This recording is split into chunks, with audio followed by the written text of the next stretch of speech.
So now the thing that arises is that after the vesicle has arrived from the endoplasmic reticulum, right? So now what will happen to it? The main thing arises is that vesicle is to be transported to the Golgi apparatus, need to be modified before transport only, right? So we have learned up till now that vesicle is already modified in endoplasmic reticulum, wherein certain sugars are being added at the end terminus of the polypeptide chain that is being designated to be, we can say, exported to any place wherein it is to be transported, right?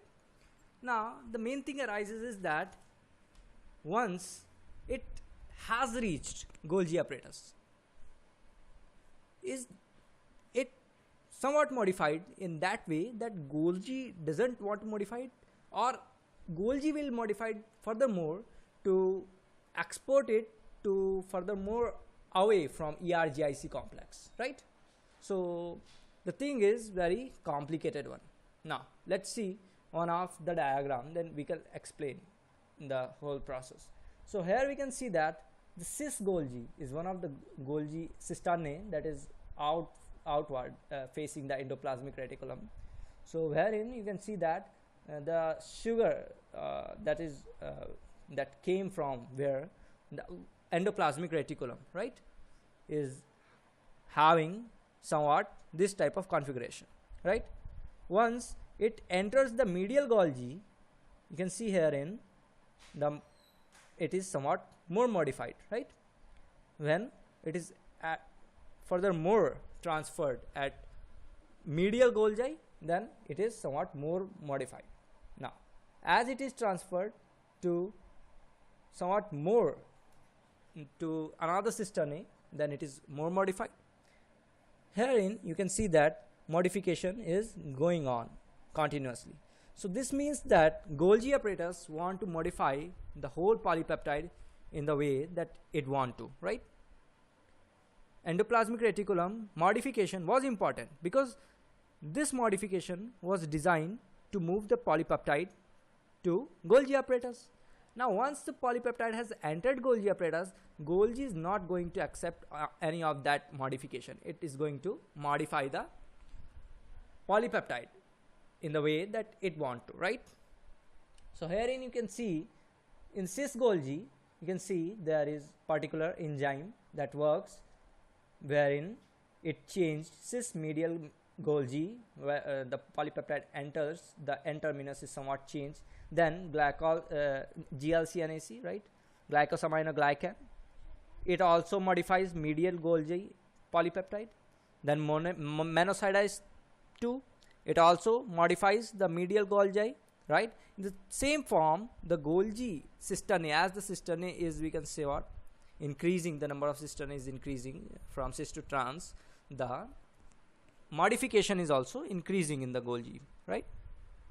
Somewhat sugar is somewhat more modified, and the sugar that are being added are mentioned over here. So N-acetyl glycosamine was further added in endoplasmic reticulum also. Mannose, this was also added in endoplasmic reticulum also, right? Now there are some new sugars, say what, fucose and salic acid, right, and galactose. Now these three sugar when added, now it is permitted, now the polypeptide is permitted now to be delivered to the position where it is ought to deliver to, because we know that the Golgi apparatus is kind of check post which usually checks where to deliver, what to deliver, and when to deliver, right? So 3 questions, 1 answer is Golgi apparatus, right? So let's go to further more diagram to understand how does this whole process of delivery tend to work, right? Okay, so herein you can see in the diagram they are showing it somewhat very impressively that how does the process. See here, it is the endoplasmic Golgi intermediate complex, that is ERGIC complex, from wherein the vesicle arrived towards Golgi apparatus. Once the vesicle punched in to the Golgi, it will furthermore modified, and from trans Golgi it will be delivered to the place it ought to be delivered to, right? Now the main thing that arises is how does this process really happen? Because we are, up till now, we're just seeing a movie, a type of movie that do not have any end, that do not have any conclusion. We need a conclusion, we need a theory. We are trying to learn we are trying to learn science, right? So we need particular theory, that is designated theory, that has been worked, that has been experienced in the lab, right? Laboratory work has been done on the theory. Now let's see what are the dynamics of that theory and how does it work, right? Okay guys, now here comes the conclusion, or we can say what? The main theory of what we were reading up till now. This theory is somewhat very important theory when we talk about the, say what, vesicle to be delivered to particular position, right? Now to deliver vesicle to particular position, few names I am taking over here in advance, which I'll talk in few minutes. Now the name is, there are some proteins that are actually working to deliver the vesicle, to know which vesicle is correct and what is to be delivered, when is to be delivered, and where it is to be delivered. Everything is actually a receipt is there, right? A written receipt is there, which is a modification in the vesicles. Some carbohydrates, some lipids, some proteins are being designed in such a way that is having a post stamp to where to deliver the letter, right? So they actually work like a postmaster, in the manner they should have an address to where to deliver and when to deliver. There should be a deadline to. Now to understand this process, the very first protein to be introduced is COP2 protein, COP2 protein. Note down, COP2 protein is the protein that working is somewhat, we can say, restricted up till ERGIC complex, right? Now COP2 protein is working for endoplasmic reticulum to carry out the whole vesicle at what place? At Golgi, right? Golgi actually checks, it is a check post which checks whether COP protein is properly related with the vesicle or not. If not, then it will return the vesicle back. But to return the vesicle back, COP2 protein is somewhat modified, and now we call this protein vesicle as COP1 protein. Now a thing to remember is that I am saying protein only for the vesicle, right?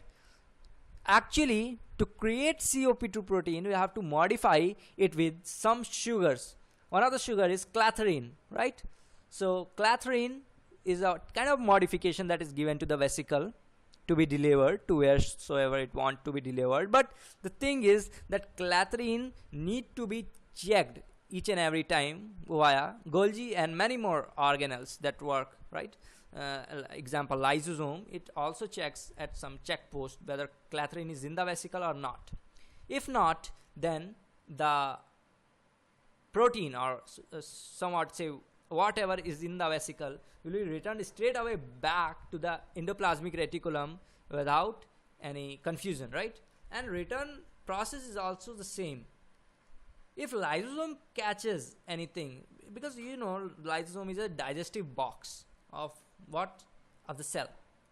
It usually has degradable enzymes which used to degrade proteins and everything in the cell, and it actually recognizes what is to be degraded and what not to be degraded. So there is particular fundamentals of lysosome. We'll talk about it later in this video only.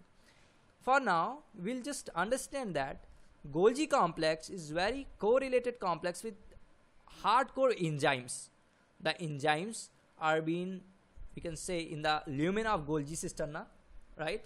From where the enzymes used to modify the vesicle in somewhat way that it is to be transported to the designated position where it should be transported to. But there are somewhat more check posts in between. We'll talk about later.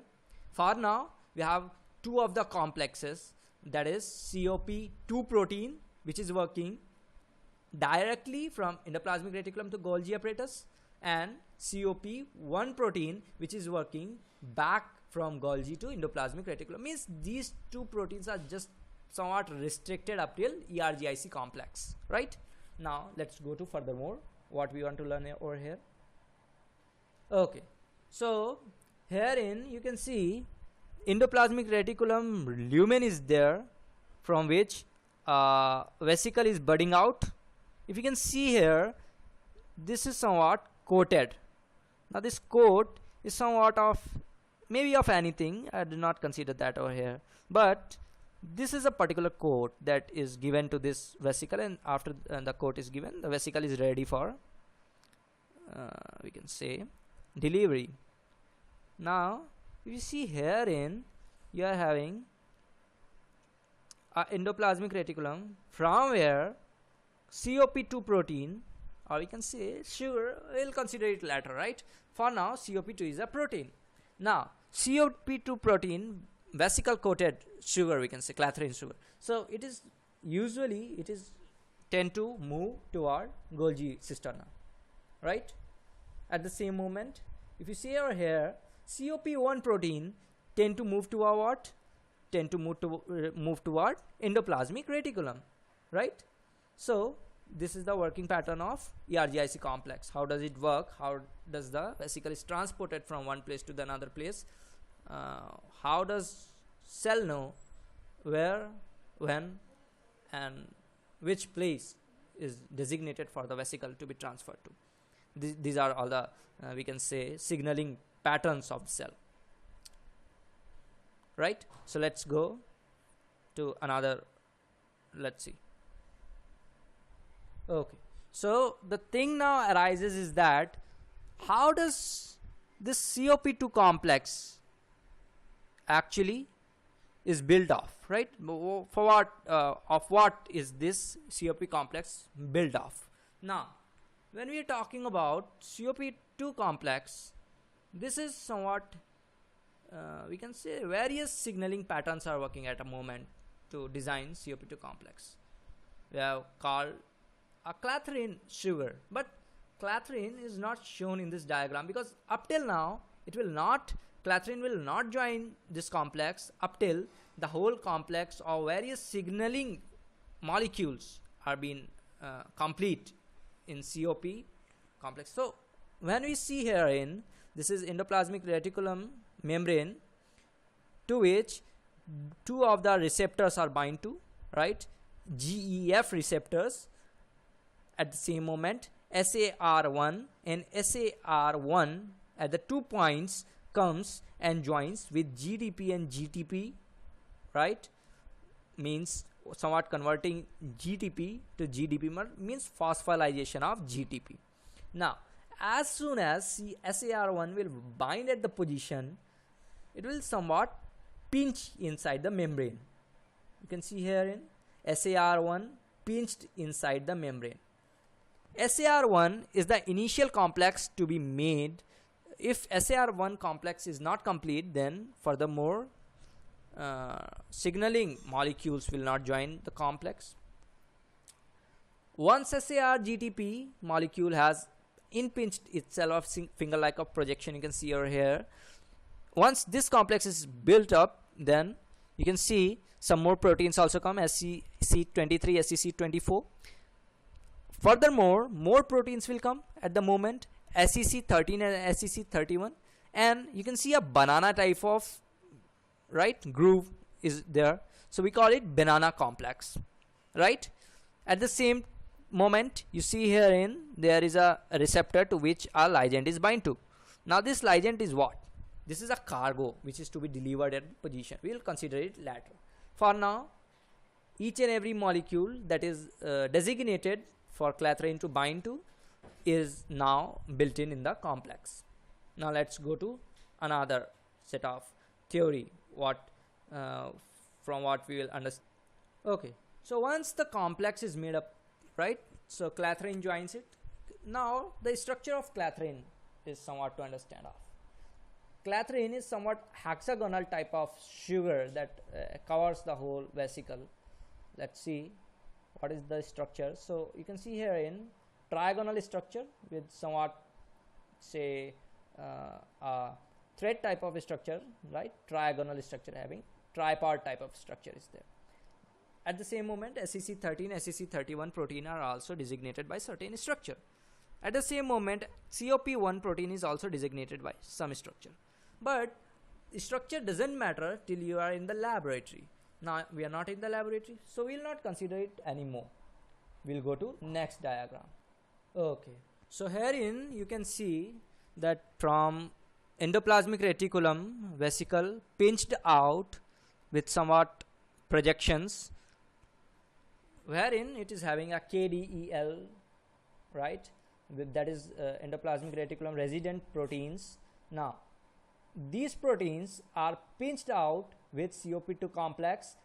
Once these resident protein are pinched out from the complex, you can see over here it is covered by COP2 complex, and it went through somewhat analysis by Golgi cisterna. If it is wrong, if the delivery check post or anything is wrong, if clathrin coat is not there, then it will be returned back.